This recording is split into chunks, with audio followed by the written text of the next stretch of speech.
پھر میرے دوست نے فرمایا آپ نے رسول اللہ سے کہا اچھا ہوا آپ میری مشکل کے وقت تشریف لائے اور پورا جو خواب میں آپ کو سنا چکا ہوں۔ تو رسول پاک سے آپ نے پوچھا کہ یا رسول اللہ بتائیں آپ کے وہ غسل کا پانی بعد وصال کا کہاں گیا؟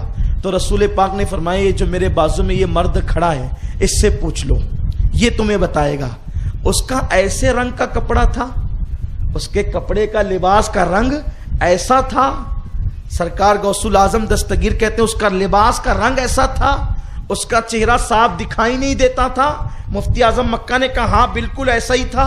کہا پھر اس شخص نے جواب دیا تھا کہ وہ پانی جو ہے وہ مسجدوں میں گرا، جو آپ نے ابھی جواب دیا وہی جواب اس شخص نے دیا تھا، رسول پاک نے دیا تھا۔ کہا بالکل اس شخص نے دیا تھا۔ پوچھا وہ شخص کون تھا، جانتے ہیں اس کو؟ مفتی اعظم مکہ نے کہا نہیں میں اس کا چہرہ صاف طور پہ نہیں دیکھ پا رہا تھا کہ وہ کون ہے۔ غوث پاک فرماتے ہیں وہ بازو میں کھڑا ہوا میں ہی تو تھا، وہ جو بازو میں کھڑا ہوا میں ہی تو تھا۔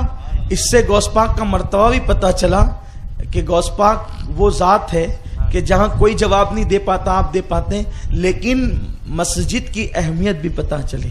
اب پتا چلا کہ یہ جو مسجد ہے اس کے آس پاس تاش کے پتے کھیلنے کی چیز نہیں ہے، اس کے آس پاس گانے بجانے کا وقت نہیں ہے۔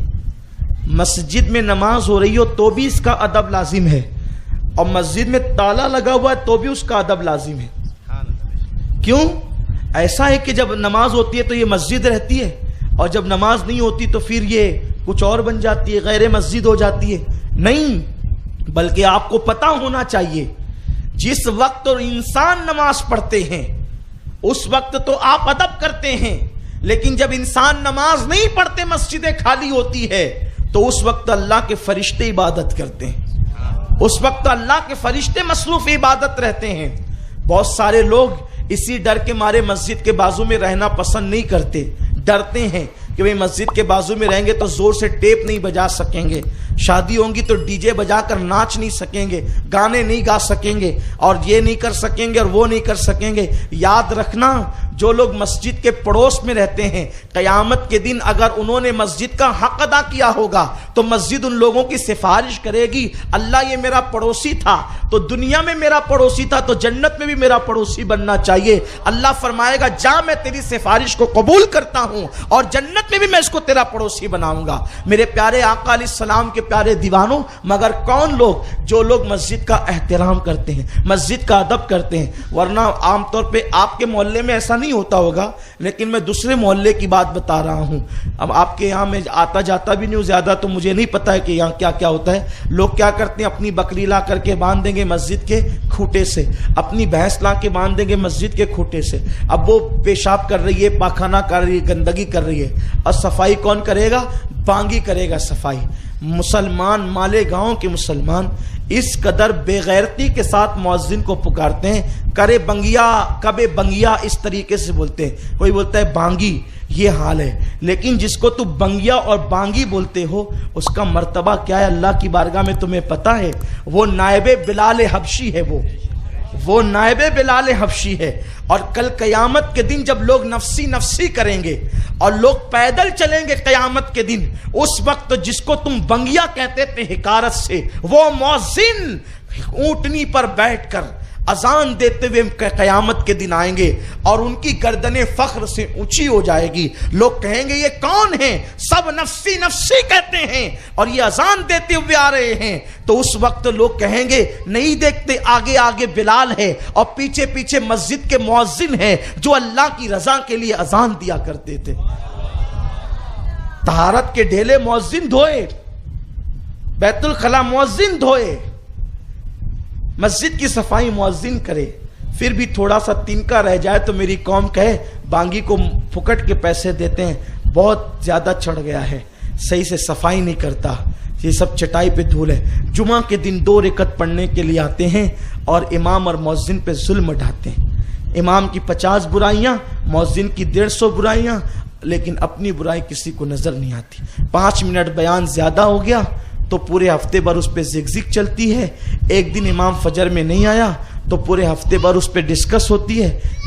امام کو فجر میں آنا چاہیے، میں امام کی جھوٹی وکالت نہیں کر رہا ہوں، فجر میں امام کو کیا ساری دنیا کو آنا چاہیے؟ ساری دنیا، لیکن کچھ بشری تقاضے کے تحت اگر کبھی نہیں آ سکا تو یہ تو نہیں کہ پورا محلہ جب اس میں لگ جائے تو 5 منٹ تقریر زیادہ ہو جائے تو لوگ اس پہ گفتگو کرنے لگے.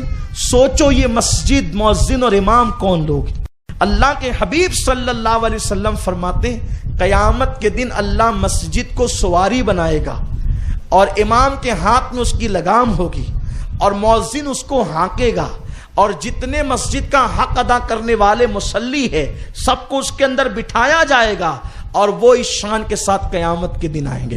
یہ دوسری حدیث پاک ہے. میرے پیارے آقا صلی اللہ علیہ وسلم کے پیارے دیوانوں، لیکن آج مسلمان مسجد کی اہمیت نہیں جانتا، بلکہ لوگ اپنے گھروں کا کچرا لا کر کے مسجد کے آنگن میں ڈالتے ہیں. اذان سے پہلے مسجد کے زینے پہ بیٹھیں گے اور جب اذان کا وقت آئے گا تو بولیں گے چلو اب اذان ہوگی، لوگ نماز کے لیے آئیں گے. کچھ اتنے بے غیرت ہیں کہ استنجا لگتی ہے تو اذان کے وقت بعد بھی جو ہے نماز سے پہلے استنجا کرنے کے لیے مسجد کے طہارت خانے کو استعمال کریں گے اور پیشاب کرنے کے بعد بے غیرتی کے ساتھ بالکل دھڑلے سے سینہ تان کر کے نکل جائیں گے. جو مسجد میں جا رہے ہو مسجد میں جائیں گے اور یہ باہر نکلیں گے. مسجد کا طہارت خانہ صرف نمازیوں کے لیے ہے، بے نمازی اس کو استعمال نہیں کر سکتا.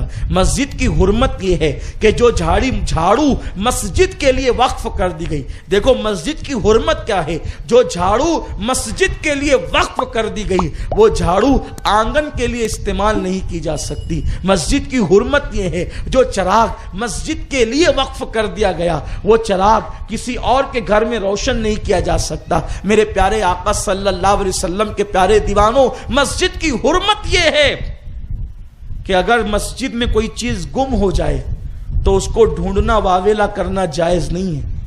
یعنی اگر کسی کی چپل گم ہو جائے تو آپ اس طریقے سے ڈھونڈے کہ میری چپل میری چپل میری چپل.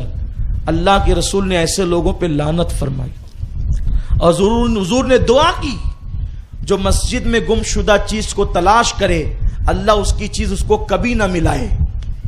اللہ اس کو اس کی چیز کبھی نہ ملائے. کیوں؟ اگر آپ کسی کے گھر گئے، گھر جانے کے بعد آپ کا موبائل گم ہو گیا تو اگر آپ گھر کے اندر موبائل ڈھونڈیں گے تو شرمندگی کس کو ہوگی؟ کس کو ہوگی؟ گھر والے کو ہوگی کہ میرے گھر میں اس کا موبائل گم ہو گیا. اللہ اکبر. مسجد کی حرمت اور عظمت یہ ہے اگر اللہ کے گھر میں کوئی چیز گم ہو جائے تو اس کو ڈھونڈنے کی اجازت نہیں دی گئی. آس پاس دیکھ لیں، جہاں رکھی تھی دیکھ لیں، خاموشی سے نہیں ملتی ہے چپ چاپ چلے جائیں، ڈھونڈنے کی ضرورت نہیں. اگر ڈھونڈو گے تو رسول واویلا کرو گے، مسجد بدنام ہوگی، مسجد کی عظمت بدنام ہوگی، مسجد کی حرمت پہ لوگ دھبا لگانے کی کوشش کریں گے. تو اللہ کے رسول فرماتے ہیں مسجد میں چیزوں کو ڈھونڈنے کے واویلا کرنے والوں پر اللہ کی لعنت ہو، رسول اور فرشتوں کی لعنت ہو. اور ارشاد فرمایا کہ جو مسجدوں کے اندر گم شدہ چیزوں کو ڈھونڈے اللہ ان کی وہ چیز ان کو کبھی نہ ملائے. لیکن اگر کوئی بندہ مسجد میں کوئی چیز گم ہو گئی، جہاں رکھی تھی وہاں چپکے سے دیکھ لیا، نہیں ملی تو خاموشی سے نکل گیا، اللہ اس سے بہتر چیز اس کو عطا فرمائے گا. یہ مسجد کی حرمت ہے، مسجد کا حق ہے. یہ میرے پیارے آقا صلی اللہ علیہ وسلم کے پیارے دیوانوں، مسجد کو ہم نے سمجھا کیا؟ اگر کسی کے گھر میں برکت نہیں ہوتی ہو اور بے برکتی ہو، گھر کے اندر برکتوں کا نزول بند ہو گیا ہو، اس کو چاہیے جب مسجد جھاڑی جاتی ہے، صاف کی جاتی ہے، تو اس کا جو کچرا ہے مسجد کے کچرے کو باہر اس طرح روڈ پہ پھینکنے کی اجازت نہیں دی گئی ہے، بلکہ اس کے لیے حکم یہ ہے یا تو اس کو ایسی جگہ ڈالیں جہاں کسی کا پیر نہ پڑے. بتائیں جب مسجد کے کچرے کی یہ شان ہے تو مسجد کے منبر کی شان کیا ہوگی، مسجد کے محراب کی شان کیا ہوگی، مسجد کی مینار کی شان کیا ہوگی. تو فرمایا گیا کہ اگر کسی کے گھر میں بے برکتی ہوتی ہو اور رحمتوں کا نزول نہ ہوتا ہو، وہ مسجد کا کچرا اپنے گھر میں لے جائے اور لے جا کر کے کسی اچھی جگہ پہ رکھ دے. مسجد کے کچرے کی برکت سے اللہ رحمتوں کا نزول فرمائے گا. میرے پیارے آقا صلی اللہ علیہ وسلم کے پیارے دیوانوں، لیکن لیکن یہ مسجد کی عظمت اور بزرگی کی برکتیں صرف اس کو ملے گی جو مسجد کی تعظیم کرے گا. لیکن آج کل لوگ مسجد کے پاس لڑیں جھگڑیں, گالیاں دے گلوچ کریں, زور زور سے ٹیپ بجائیں, زور زور سے گانے بجائیں, زور زور سے ڈھول تاشے بجائیں, اور اس کے بعد اگر ذمہ داران منع کریں تو لوگ لڑنے کے لیے تیار ہو جائیں. کیوں؟ ہمارا جی نہیں ہے مسجد کے بازو میں رہ کر کے ہم کوئی قصور کر رہے ہیں, کوئی ظلم کر رہے ہیں. مسلمانوں, یوں ہی گانا بجانا اسلام میں حرام ہے. اسلام نے گانے بجانے کی اجازت تو نہیں دی ہے. اللہ کے حبیب صلی اللہ علیہ وسلم فرماتے ہیں جو دنیا میں گاتے بجاتے ہوں گے قیامت کے دن وہ اس حالت میں اٹھیں گے کہ ان کے چہرے یا تو سور کی طرح ہوں گے یا تو ان کے چہرے بندر کی طرح ہوں گے. میرے آقا علیہ السلام کے پیارے دیوانوں, اپنا مذہب گانے بجانے کا مذہب نہیں ہے. اپنا مذہب جو ہے وہ معاذ اللہ ناچ گانوں کا مذہب نہیں ہے. اور پھر حیرت کی بات یہ ہے, شادیوں کے موقع پر مسجد کے آنگن میں لوگ منڈپ ڈالتے ہیں اور ڈی جے لگا کر کے ناچتے ہیں. اور عقیدہ کیا ہے؟ مسجد کا دروازہ تو بند ہے, ابھی نماز کا ٹائم نہیں. جب نماز کا ٹائم ہوگا تب ادب کریں گے. یاد رکھیں, جیسے نماز کے وقت میں مسجد کا احترام فرض ہے ویسے نماز کے بعد بھی مسجد کا احترام فرض ہے. میں مسجد کی عظمت کیا عرض کروں. میرے آقا علیہ الصلوۃ و تسلیم کے غلاموں, بہت پیاری حدیث سنیے اور اپنے ایمان کو تازہ کیجیے. اللہ نہ کرے کوئی بہت بڑے پیر صاحب تشریف لائے اور ان کی آنکھ کے اندر کچرا چلا گیا. اللہ نہ کرے کبھی ایسا ہو. توجہ آپ کی, آپ جس بھی پیر کے مرید ہیں, جس بھی پیر کے آپ مرید ہیں, وہ پیر صاحب تشریف لائے اور ان کی آنکھ میں کچرا چلا گیا. انہوں نے آنکھیں ملنا شروع کی اور آنکھ سے پانی نکلنے لگا. ہر مرید چاہے گا, کیا چاہے گا؟ کاش کی سعادت مجھے مل جائے کہ میں حضرت کی آنکھ کو پھیلاؤں اور اس میں سے کچرا نکالوں. سب کہیں گے بتاؤ حضرت, بتاؤ بتاؤ بتاؤ حضرت, بتاؤ سید صاحب, بتاؤ پیر صاحب, بتاؤ مولانا صاحب, بتاؤ, میں نکالتا ہوں. میں یہی ہوگا نا. اور جو کچرا نکالنے کے لیے آنکھ تک انگلی لے جائے گا کتنا خوش ہوگا وہ. ارے لوگ ہاتھ ملانے ترستے ہیں, میری انگلی تو آنکھ تک پہنچ گئی. اور جو اللہ والے ہوتے ہیں نا, ان کے جسم سے اپنا جسم مس ہو جائے تو اللہ اس پر جہنم کی آگ حرام کر دیتا ہے. اب کون سا پیر اللہ والا ہے اس کی پیشانی پہ تھوڑی لکھا ہے, اسی لیے ہم ہر سنی پیر کا احترام کرتے ہیں. کون سا عالم اللہ والا ہے اس کی پیشانی پہ تھوڑی لکھا ہے, اسی لیے ہمارا سنی عالم کی تعظیم اور احترام کرتے ہیں. یاد رکھیے. تو آپ ہر آدمی کوشش کرے گا چلو میں نکالوں میں نکالوں. اب آئیے ایک ایسا نسخہ بتاتا ہوں کہ آپ کا ایمان تازہ ہو جائے گا. حضور علیہ السلام فرماتے ہیں کہ مسجد کے اندر جو کچرا ہوتا ہے, جو کھڑا ہوتا ہے, جو تنکا ہوتا ہے, وہ تنکا مسجد میں اگر پڑا رہے تو گویا وہ تمہارے نبی کی آنکھ میں چبھتا ہے. تمہارے نبی کی آنکھ میں چبھتا ہے وہ. اور جو اس کو اٹھا کر کے پھینک دے, توجہ فرمائیں, جو اس کو اٹھا کر کے پھینک دے گویا اس نے نبی کی آنکھ سے چبھتا ہوا کھڑا نکال کر کے باہر کر دیا.